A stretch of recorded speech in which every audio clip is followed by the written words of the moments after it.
with Doral, we have a series of magnificent buildings. We call them bungalows. They each hold from 50 to 70 very luxurious rooms with magnificent views. We have incredible conference rooms, incredible restaurants. And what we have also is Miami.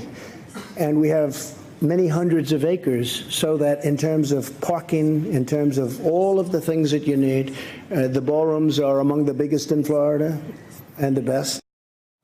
Welcome back. That was President Trump at this year's G7, floating the idea of hosting next year's summit at a property that he owns. Well, yesterday, after acting White House Chief of Staff made it official, the Washington Post noted, quote, that decision is without precedent in modern American history. The president used his public office to direct a huge contract to himself.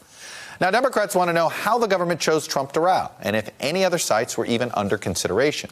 They also want answers to questions the administration is withholding, like how much the president stands to make off of this deal and how much taxpayer money will be spent in the process. Washington Post political reporter, MSNBC contributor David Fahrenthold is following this story, and he really follows all the stories when it comes to the Trump businesses and the Trump properties. He's the go-to guy for all things related to how the Trump family businesses and the federal government have been interacting. David, nice to see you. You too.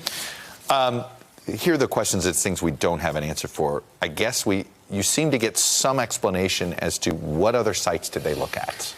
Was it serious? Do you know? Very little. I mean, so they've said they looked at 11 other sites and they were all worse than Doral. In Miami or 11 other sites all over the country? But they won't say almost anything about where they are. They won't say what they are. The only thing we know about them is that one of them was so high in the mountains that if you wanted to have a meeting, you'd have to give the leaders oxygen.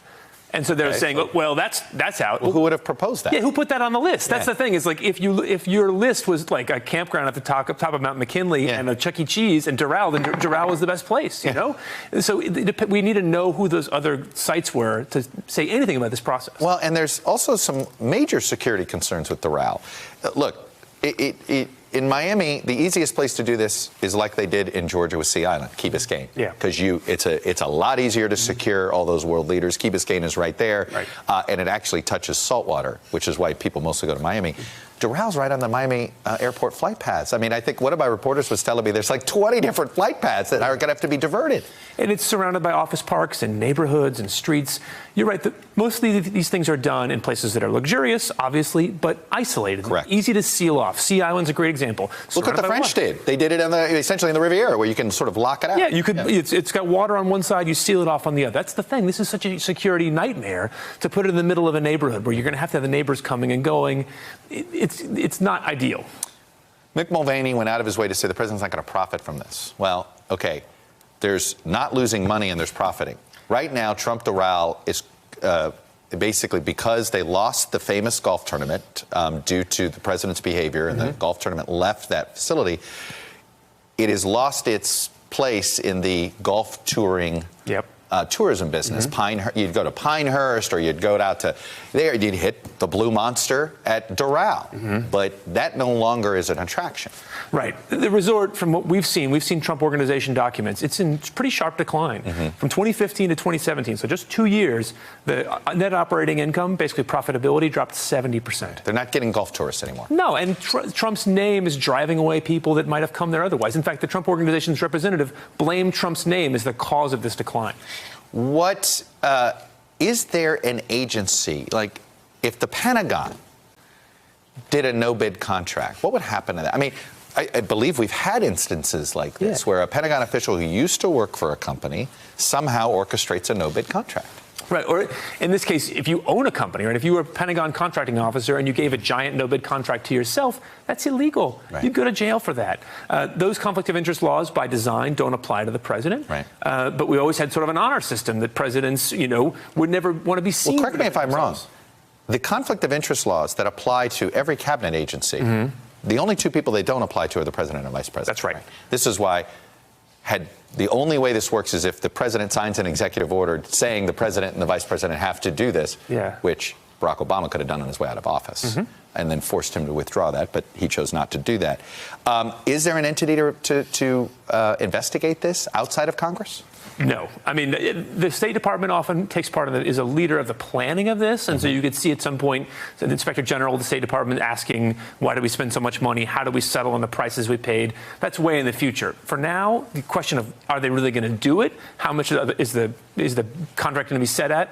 Congress is really the only entity that can do it. Right now, how important has basically the federal government been to Mar-a-Lago? So Trump, the federal government is so slow at releasing records that we don't really know that much about how much money they've spent every time. But we can tell for the first few trips that Trump made, the government paid tens of thousands of dollars per trip to Mar-a-Lago. And it's not just for people to get sandwiches, for the Secret Service to get sandwiches.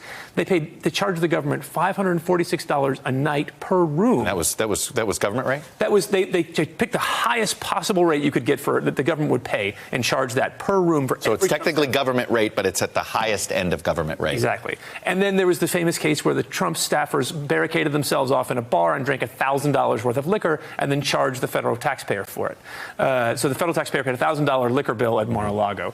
So when the Trump organization says, trust us, we're only going to charge our costs, we're not going to make any money. What does that mean when they say cost, right? No idea. And you have to look at, I think it's more indicative to look at their actual behavior, right? Not what do they say, but what do they do? At Mar-a-Lago, they've had a chance to just charge their costs, not make any money, and we end up with a $1,000 liquor bill and $546 a night hotel rooms. David Fahrenthold, who is probably at this point now the unofficial accountant of the Trump Organization. Thanks for coming on and sharing, making us smarter about this.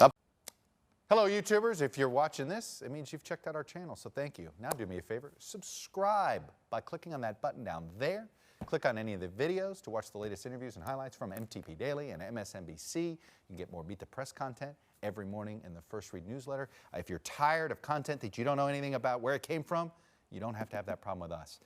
NBC News, MSNBC, MTP, and the Meet the Press mindset right here for you on YouTube. Subscribe now.